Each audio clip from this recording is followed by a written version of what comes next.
All right, we are live. Hello, everybody. This is Tacoma Comics, and today is the premiere episode of Wine and Comics Late at Night.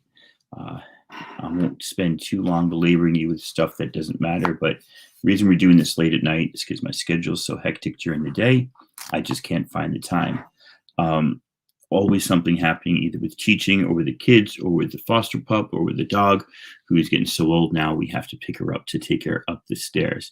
So to begin with today, let's introduce you to today's wine and today's comics. Kay Titus, this is for you, my friend. The wine we are drinking is a Malbec.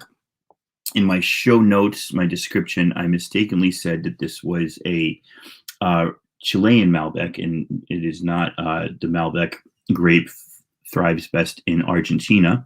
I am not a wine aficionado. I'm not a wine expert. I just enjoy wine, so I'm not going to be speaking about wine like some super expert who knows everything. I don't know everything. I did a lot of research right before the show, which is why I was about 30 seconds late.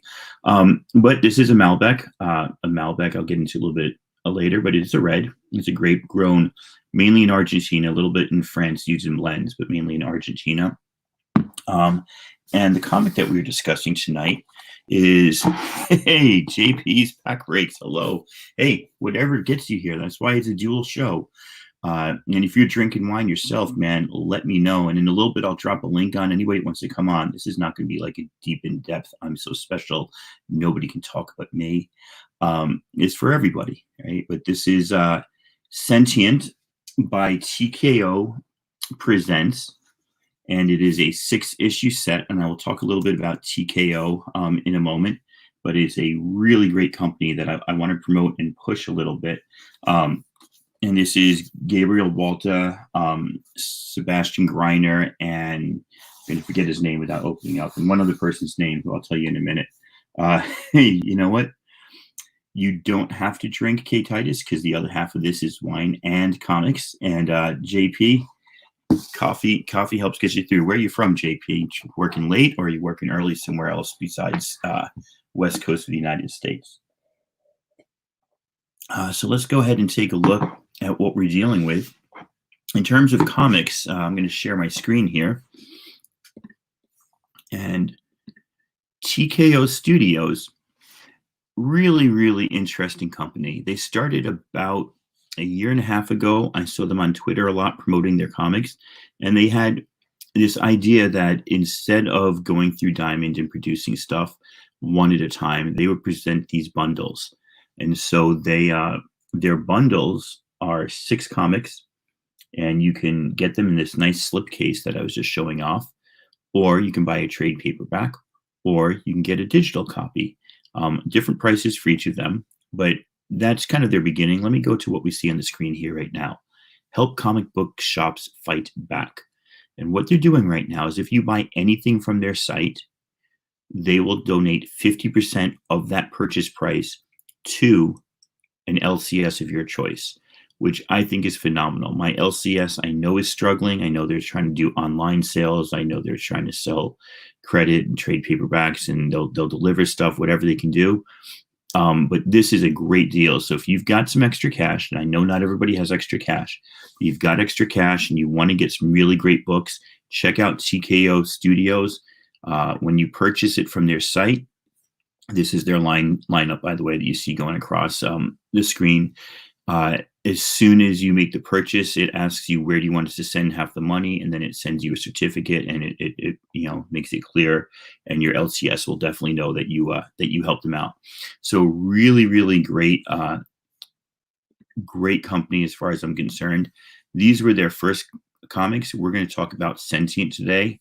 The Banks I'll be doing next week. I didn't get either of these two. And I have Sarah on back order. This is the one that I ordered in order to get the 50% for my LCS. However, it did not come in time. So I don't have that yet. I have the other two. Hopefully, I'll be getting these soon. So there's a little bit. Oh, my God. JP's Pack Breaks. Don't tell me that you are all about comics and you are now doing magic cards, my friend. Are you working at your milk plant drinking coffee? I am cracking up hysterically. I got to find out whatever happened to you, man. Yeah, I got some stories for you too. We'll get to that. Welcome, my friend. It is good to see you. I don't like this. I want to make this the smaller one. Can I do the smaller screen? There you go. You don't need to see me. It's the screen that we want. So let's go ahead and take a look at the wine. This is Catania Zapata. My Spanish is horrible. Ask any of my bilingual students. My Spanish is laughable. But this is where you can, the vineyard in Argentina where they produce this particular wine we're drinking tonight. If we go over some wines, and I don't know what alta means. I assume it means high or mountain. This would be their regular line, the Catania. This is the Malbec that we're drinking, and this is exactly it. And it does come from the mountains. The grape is cold, and the colder the Malbec grapes gets, the more dark its flavor is. And that's kind of what we're going to start off our show by talking about is the flavor here. Malbecs have anything from cherry to plum to a dark black cherry flavor.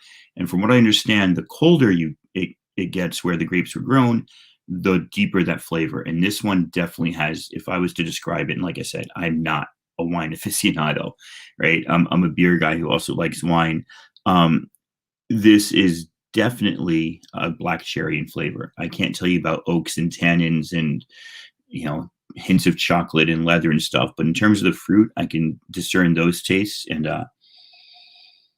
you actually get a bit of a chocolate smell there. And I don't know if I really know that or if I only know that because that's what it said you're going to get in the in the show notes, but or in the website. But I do smell a bit of chocolate, but the flavor, and definitely black cherry is the one that sings out. And maybe a bit of plum in there. I'm not sure. A way to tell a Malbec from similar grapes like a Syrah or a Cab Sauvignon. I don't know, the stupid reflection is killing this, but right along the rim of this, it turns a much brighter, almost magenta color. I think you can see some of those purples in the reflection or maybe even at the bottom of the glass. That's a sure sign that you're drinking a Malbec and not a similar grape. So anyway, really nice wine. I would never spend more than $20 on a bottle of wine. This capped it out right at 20, I think. Usually I try to spend around 11 or 12. Had a glass last night or two, and we're done there. So if reds are your thing and you don't like the heaviness or the dryness of Merlot or that feeling on your tongue like you've been licking a cat's fur or something, Malbec is a nice way to go. So cheers to everybody. Let's take a look then at the comic that we were reading. I decided I actually got a deal on these. I got this and I got the Banks. Maybe it was Christmas time. They were doing buy one, get one free, I think. So I was able to get two of them, and then I have that third one in order. Jeff Lemire, obviously one of my favorite authors, a guy that's been around. You know him from Sweet Tooth, which is now taking off immensely because of the movie or Netflix deal coming up. Obviously, he's done Royal Country. Now I can't think of all the Jeff Lemire titles. Trillium, which I will mention later because it's a great one. He did with Emmy Lennox. He did that one, Plutona. He's written a whole bunch of stuff that people obviously are aware of. And if my brain wasn't so addled by the wine, I'd be able to tell you more. So it comes in this really nice slipcase. Like the design right off the bat. And then boom. It does not have a bunch of green stickies on. Those are my show notes. Hopefully they will come off the comic without ripping the paper. Otherwise, I will feel like a fool. So TKO Studios right there. And then the 6 comics. And they're beautiful.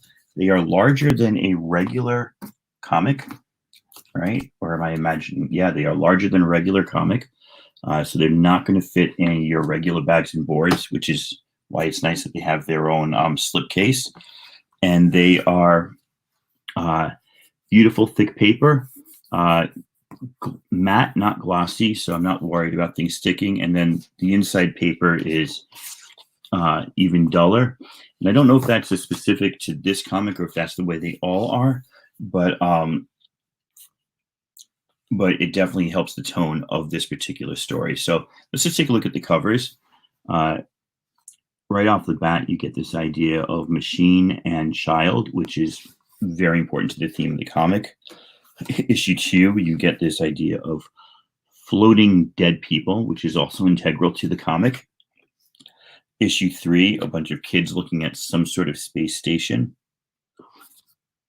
So if I, looking at these, I didn't actually look at the covers that much last night. Looking at them now, they perfectly encapsulate what happens in the story. So right here, we have Sentient, number 4, and this one gives you this creepy guy in like a globe space helmet. That also is part of what's going on. And Sentient right here, we've got Lil and Isaac, who are our 2 main characters throughout the series. And this is kind of the brightest one here, right? But they don't look too happy, which I guess is also telling. And then finally, people are gone. You just have that robot left at the end.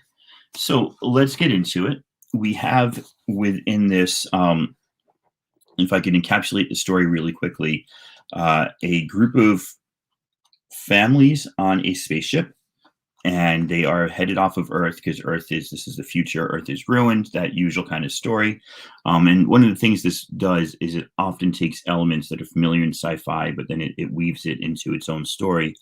And so, everybody's got to abandon Earth, but the new colony that they're going to, apparently there are some radical separatists who are causing problems in the colony and might even be causing problems on Earth because clearly they don't want to be a part of Earth anymore. They don't want to be a colony. They want to be their own planet or their own country. I don't know how you call it. That's a familiar story, U.S. history. There is a terrorist on board, and she manages to kill almost everybody, but the children get saved, and then the sentient artificial intelligence, and that's where the word sentient comes from, takes over the ship and protects the kids and kills the terrorist. And now the kids are floating in space. And of course, they went into kind of a neutral zone where they can't get any communication going on. So they're kind of stuck now. And this story is the story of those kids, their relations. Magoo Fitzfarter, with the greatest name ever, is here. Hello, Magoo. They're floating through space, and they have to kind of figure out how to deal with things along the way. Hopefully they can get to this planet. So let's go ahead and take a look. One of the things I love about this story is it could easily have become Lords of the Ring in space. Sorry, not Lords of the Ring. Lords of the Flies in space, and it didn't become Lords of the Flies, right? It really kept that thing. But throughout this, there is this great duality in almost all of this. And if you ever read Trillium, and I know JP, I gave you a set of Trillium at one point. Oh my gosh, am I still sharing the screen? I did not want to do that. Okay, not sharing the screen anymore. Jeff Lemire likes to work in dualities, and this first thing here, on one side you see Isaac, on the other side you see Lil. Isaac's mom is already up at the computer looking very cold. Lil's mom is loving, and they're arguing about when Lil will get her birthday present. You can see how close Lil in the dark hair is with her mom. You can see how far away mom is from Isaac. She's actually off. Right, Isaac's here. Mom is actually off panel. And then you see the spaceship in both of them. This one, sorry, it's backwards in StreamYard. This one is more distant. And so you've got this kind of story starting right off. And here I go ripping this off. And perfect, it came off nicely. And you already have it set up really nicely. And that duality kind of continues through the next part of their day, getting up and going to work and stuff. And it's really, really nicely done. And as we move forward, you can see, again, about 5 or 6 pages later, they use that same sort of thing. This time it's in the mind of Isaac's mother. And you just see that they're kind of living different days. Mom is talking to the... over here, sorry, mom's talking to the spaceship crew. Down here, Isaac's mom is a little bit more worried, and things are cold and distant. So we have this kind of really nice duality set up, and I got to make sure that I pull these off without, oh, there's 2 pages stuck together, without ruining my comic. I checked beforehand, but you know how it is with comics. And then all of a sudden, we have the event that sets things in motion, and the Isaac's mom goes ahead and tries to blow up the ship. And now we have an issue. And all along, there's been these little kind of nods to the fact that there's this AI, this artificial intelligence. And what's been happening with the artificial intelligence is they're just talking to her. It's like, you know, on Star Trek, computer, calculate the blah, blah, blah. And it's like, yes, I will. And the artificial intelligence name is Val. Well, anyhow, while Isaac's mom is threatening the crew and everything, Lil's mom is desperately pleading with Val to get the kids safe and to lock herself out of the protocol and to overcome her protocols, which say I can never harm somebody. So she does overcome her protocols, which asks this interesting question: how can a machine overcome its protocols just because somebody begs it to, without those protocols being rewritten?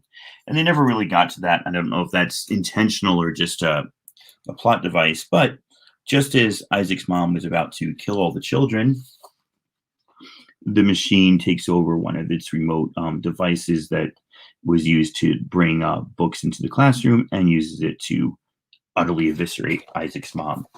And so we are left at the end of issue 1 with the kids floating in space. And right here, this used to be how it held the screen for the kids to actually see visuals and read, and now it's holding a screen with its bloody appendages, which is really kind of cool. And yeah, thus ends issue 1. So right off the bat, I was hooked. I don't know, I didn't do a page count, but the panels are large. This is not like a 9-panel page or 27-panel page. This is not deep, heavy writing. It moved pretty quickly. I'd say I read the whole 6-issue series in about hour and a half last night, maybe 2 hours at most. So then we come up to issue 2, and issue 2 is mainly about like Val becoming the mother to these kids, and she's going to have to start teaching them. She's going to have to start dealing with what's going on. So I don't know if you ever read Depth by Matt Kint and Sharon Kint, these beautiful watercolors to illustrate what it would be like underneath the ocean. Hey, Ambassador, thank you very much. Oh, I love this. Is actually Boba Fett. I got this about 15 years ago, so it was supposed to be Boba, but given the colors, definitely Mando, that whole cowboy influence. Peace, brother. Appreciate you stopping by. So the colors in this, they kind of represent this idea of cold bleakness in space. There's not a lot of bright splashes. You're going to get all these dark things, and this Isaac wandering alone. Everybody hates him because his mom killed all of their families, and that's never very good. So you definitely have a lot of that, and you have a lot of just wondering, how are you going to deal with whatever is going on, and that sort of thing. And that makes it really kind of difficult for Isaac and the rest of the kids who kind of are angry at Isaac and they don't know what to do. And Lil now has got to step up, but she knows she can't be their mom. She's like 7 years old, so it's not going to work out for Lil. So they're going to have to accept Val, the AI, as their mom. And she actually helps arrange the parents that they're about to blast out the airlock so they don't have rotting bodies on board the spaceship. And so once you kind of make that break, and Isaac slowly sort of gets accepted at the end, but once you make that break, now you're a bunch of kids floating in a spaceship in space while your parents are literally floating in space, and you've got to deal with the reality of what is going on and what you're going to do. So let's pause there after issue 2. Absolutely is nice. Not too acidic and does not sit on the tongue like some Merlots. So issue 3 opens up, and I call this the schooling issue. We are now fully into schooling. We are learning, and Val separates everybody by what they're good at. The youngest kids are still actually going to like regular school while the older kids are learning jobs. And I love this. It's kind of like a segue, but it flies, which is cool. And of course, as kids do with their parents, and they refer to Val as mom, the kids are arguing. And Lil, being the oldest, is not happy. Is not happy with some of the choices Val makes. Is not happy with the fact that Isaac's around, and excuse me, they have to deal with all of these issues. And one of the things that they have to deal with is that they are docking. They are scheduled to dock at this gas station, a fuel depot that's supposed to be unmanned in the middle of space. And as they're going there, Isaac, who's the computer guy, is noticing that there is something going on, some sort of message coming, Morse code or something. He's not quite sure. And they're arguing about it. Val's like, oh, it's nothing. It's nothing. We're just going to refuel and that's it. But Lil's like, I better go check it out. And Isaac now and Lil, because they both want to know what's going on, they're kind of being brought together more while arguing against Val. And so Lil basically, almost like a little teenage brat, defies Val and just kicks the door open and says, I'm going to go check it out. You can't stop me. And that's exactly what she does. And when she gets into the station, what she discovers is that somebody has been sleeping there. Who's been sleeping in my bed? So we now have this situation where, something's going on, and it's probably not good because there is somebody on this station, and there's very few outright horror jumps in this book, but one of them is after Val's just, they set it up really well. Isaac's kind of arguing. Val's in the different colors here, the different color palettes on these two sides, and Val's just kind of like, what's going on? What's over here? What's over here? What can I look at? And then all of a sudden, bam, Mr. Crazy Pants shows up, and he's like, what is going on? Who are you? And what he says specifically is, shh, he will hear you. And if he hears you, he'll kill you. That's nice for like an 8-year-old girl to hear. If he hears you, he will kill you. So issue 4 is when we're at our bleakest, our Empire Strikes Back of the series. And Val is now fully dealing with this guy who is a little bit cuckoo crazy. Slowly through some of the things that he reveals, you kind of get the idea that he is not just cuckoo crazy, but that he was left there by some separatists or attacked by some separatists. And he now is a little paranoid, and he thinks everybody else is separatists. And if you remember, I started in the beginning talking about duality. We kind of delve into a bit more of that duality here. Well, first of all, the paranoia up here. He's like, it's a trick, and does not trust Lil. Isaac also doesn't trust what's going on, and he's now about to defy Val. So even though Isaac and Val are kind of polar opposites and then set against each other, the events of this series bring them closer together, which is kind of cool. And it happens pretty naturally. It's not that he loves Lil. He does want her acceptance, but I think he feels that it's his part of the mission to help out. And that remote that Val had been using through the AI starts to follow him out, but it gets broken and it doesn't make it all the way. So he's kind of left there on his own as things are going increasingly out of control with Val and this wacko guy. With Lil and this wacko guy. But Isaac sees them, and Isaac comes to save the day with a nice full-page thwack. By the way, there was a 2-page spread that I wanted to show you. It was at the 2-page at the end of issue 1. I'm looking at some notes I got written here, and I just wanted to make sure you didn't miss any of the gloriousness. I think. Oh, there it is. I did show that to you. Sorry. I forgot. That was just in my notes. I wanted to make sure you saw the beauty of that. Gabriel Walta, by the way, was the guy who did Vision for Tom King. Great artist, great artist. So they're now on the run from this guy that Isaac whacked over the head, and the guy catches up with them and is going to get them, but they get close enough to Val that she is within reach and she can activate and is able to kill him. So they save themselves, but now they've got as many questions as answers. What the heck was going on? You know, this place was supposed to be abandoned. But, you know, we found a guy there, we killed him, and we got our fuel. Now we're heading to our planet, and there's nothing that can stop us. Everything is good. Look at us. We have made up. We've become friends. We're now together, united against everybody. Oh, wait. There's another ship out there.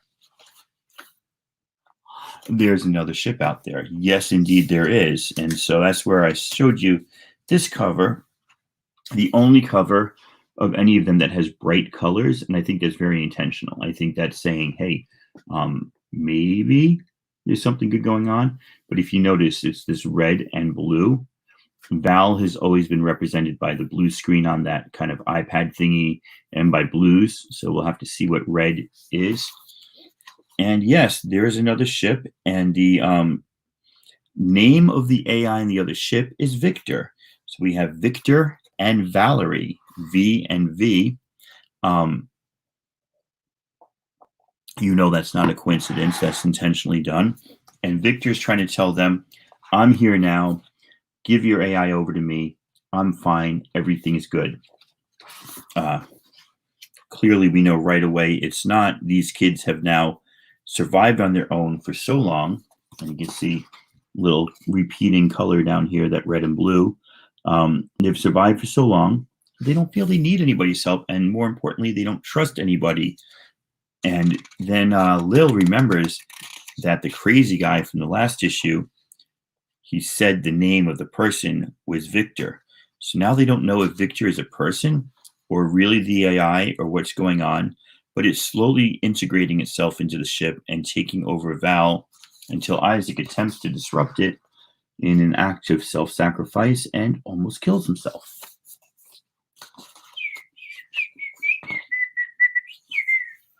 And so now the kids are trying to lock themselves into a room on the ship. They have learned how to weld because Val has taught them. So they're trying to weld a door shut inside the kitchens. They think that they are going to be safe that way. But apparently it does not work. Val is slowly going away and losing her control of the ship. And the guys start to get in. You can see now the screens here are turning red, less blue, more red. Red is Victor's side. And if you look right down here at the bottom, they've put something through the door that they're going to try to jam it open with. And then in a pretty typical like renegade space sci-fi separatist move, you've got the gang and they're all here. And they are, hey, don't be afraid. We're here to help you. And they're like, no. And so Val tries to drop, it looks like several tons of brick and machinery on them, and that does not. Thank you. I love my Boba Fett hoodie too. So now they've got some of the kids, but they don't have Lil or all the kids, and they are going to try to get them.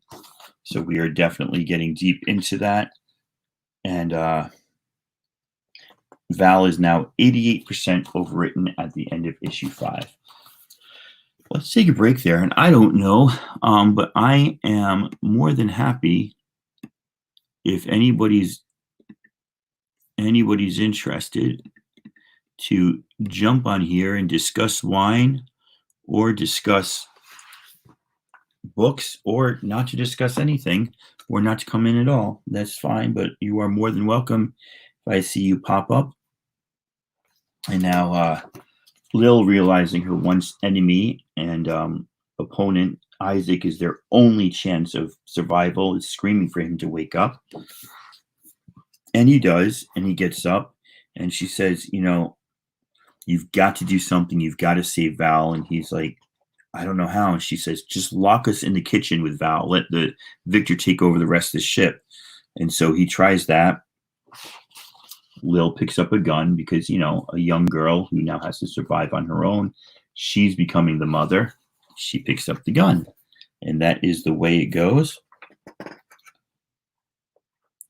And she holds the gun. She finds them. Is a great thing.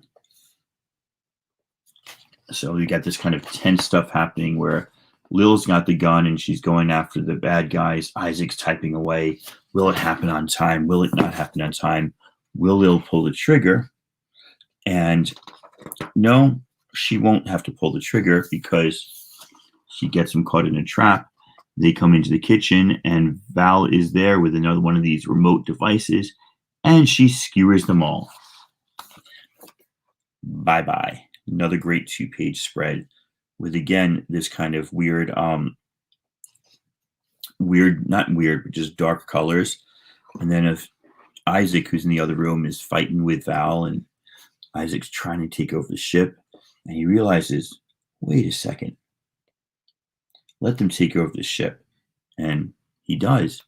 But what he does is he takes the kids, they get onto the bad guy's ship, they blow up their own ship, and lo and behold, while Val isn't there as an AI to run the ship, he saved Val on whatever the futuristic version of a USB key is. And the end of this is really interesting. And again, that kind of duality and the repeating thing. Instead of Isaac and Lil being enemies, they are now friends who are trying to teach Val how to be alive. So where Val was once their mother on the ship, teaching them how to survive and protecting them, they're now trying to teach Val how to be Val. And of course, the very last page here is they are on the colony.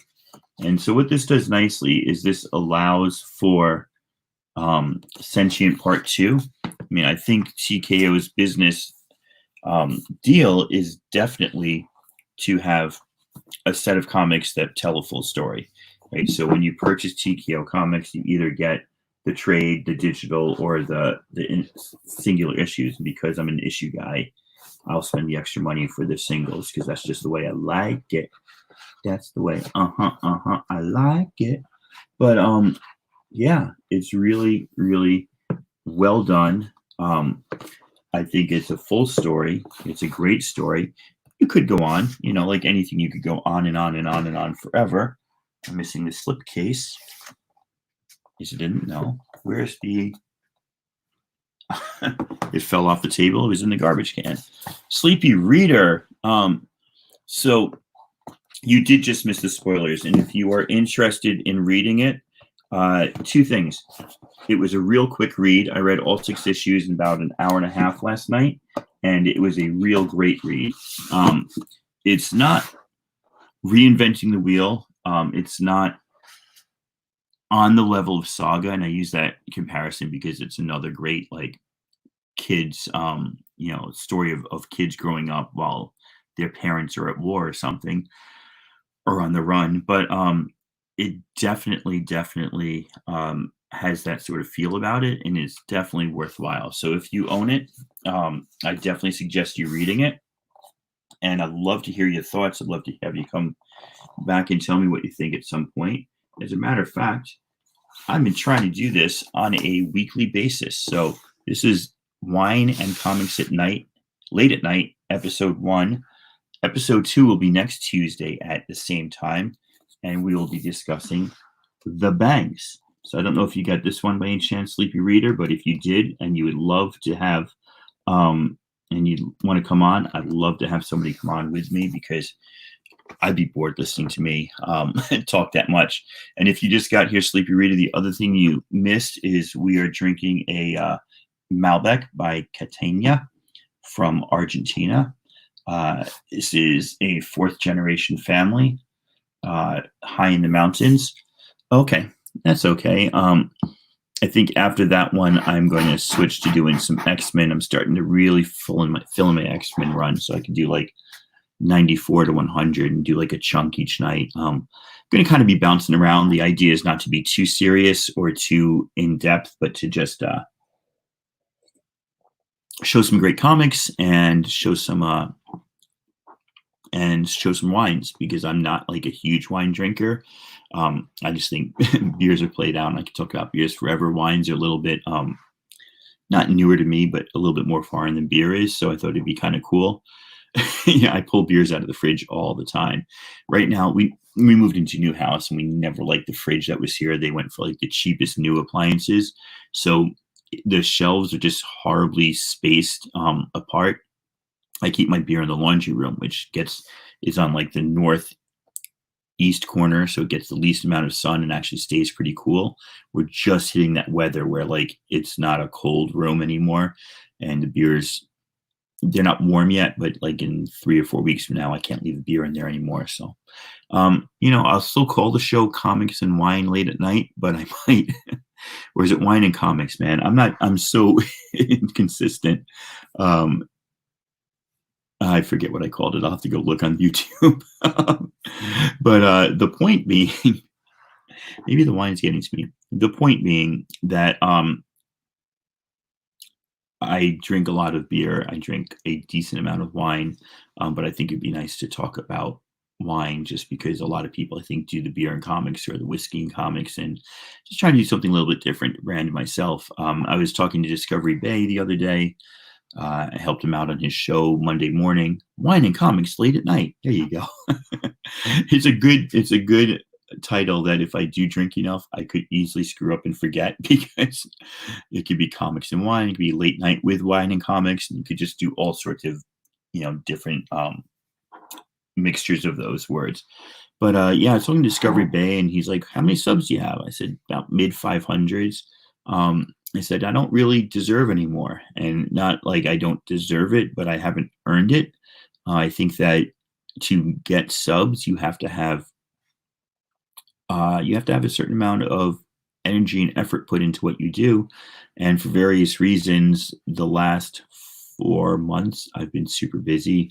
Had some things going on that just didn't allow me to really put effort into building my channel. I can't do anything during the day because I teach and I've got 2 kids at home and I've got a foster pup, as mentioned those earlier.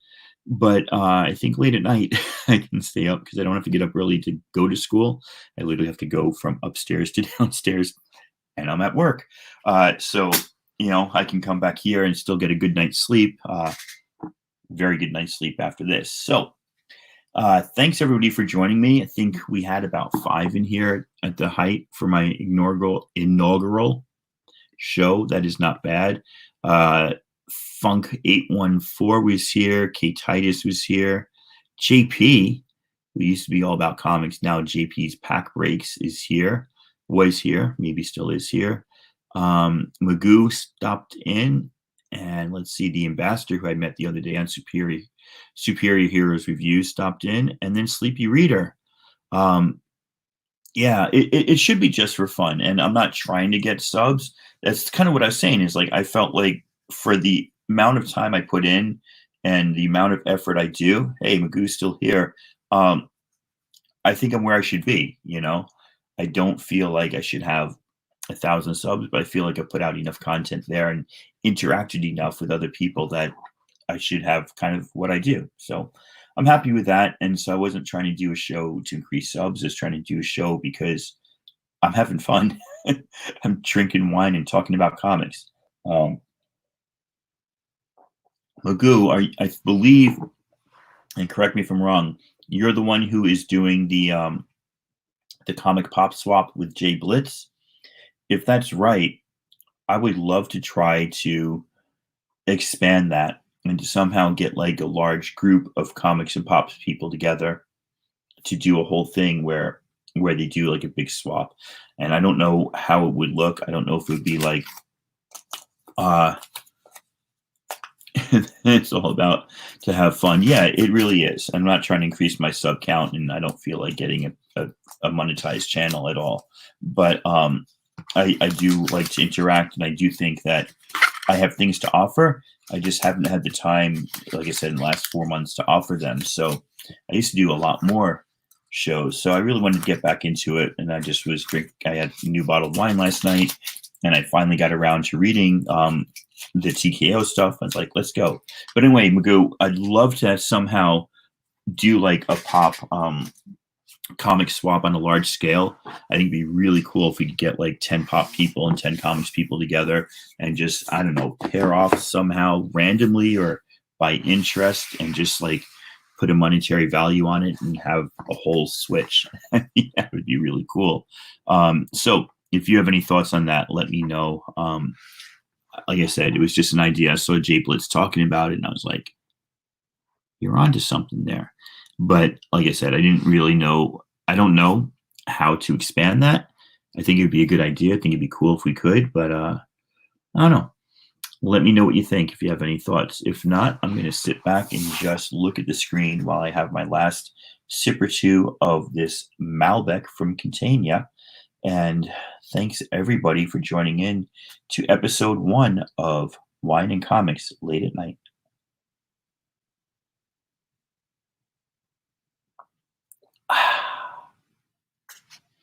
Oh, it's a little dramatic. I didn't really need to exhale that much.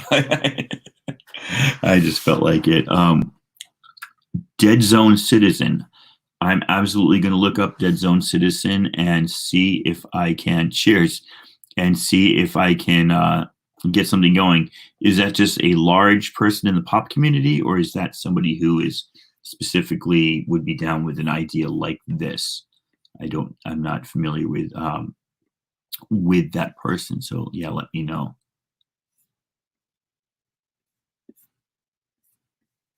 I'm going to just close some tabs here and go to YouTube and look up Dead Zone Citizen. We can do a little screen share.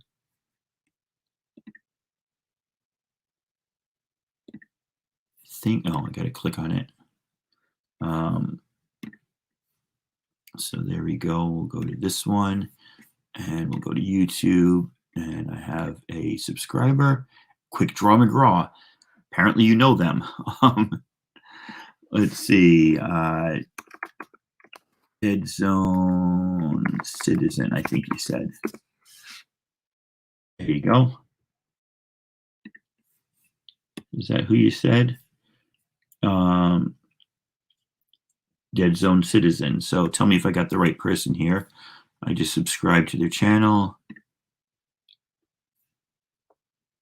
Live streams, mystery boxes, giveaways, unboxing Toy USA. Well, I will hit this person up if this is the right person. If not, yep, okay, cool. Mama J, definitely. I just sent Mama J a nice package of comics. She was into Wonder Woman. So, I thought one of the kids was crying, that the dog was just whining. Yeah, no, I just sent off her package yesterday. She bought some stuff for me and got into Wonder Woman, so I threw some extra stuff at her. So that would be really cool. Before I forget, and just because I wanted to keep the show at an hour and we're at 44 minutes, I also wanted to look up. I used to be good YouTube friends with this guy, and he was under a different name, and then he left the comic book community. Oh, I am subscribed. Maybe he just doesn't do YouTube anymore. He used to be all about comics, and I don't know exactly what happened. Maybe I just didn't realize. No, he's been doing 10 months ago. So 10 months ago, and then he came back 1 month ago. So JP, I don't know what happened, but it is good to see you again, my friend. If you're still here, I see you still have the same banner across the top. Can't complain about that banner. Really great guy. Definitely suggest following him. Yeah, Magoo, I'm the same name on Instagram. Tacoma Comics, Instagram, Twitter, eBay, and right here. So absolutely hit me up on Instagram and be an easier way to chat and to talk about an idea. And if Dead Zone Citizen is there, I'll try to look for them on an IG, because IG is the way to go, you know? It's just so much easier. YouTube used to have a chat feature and then they got rid of it. Killing me. It's killing me. All right. Dude, that was awesome. I'm gonna stop saying dude, but I've had a glass and a half of wine. That was awesome. Thank you everybody for joining me.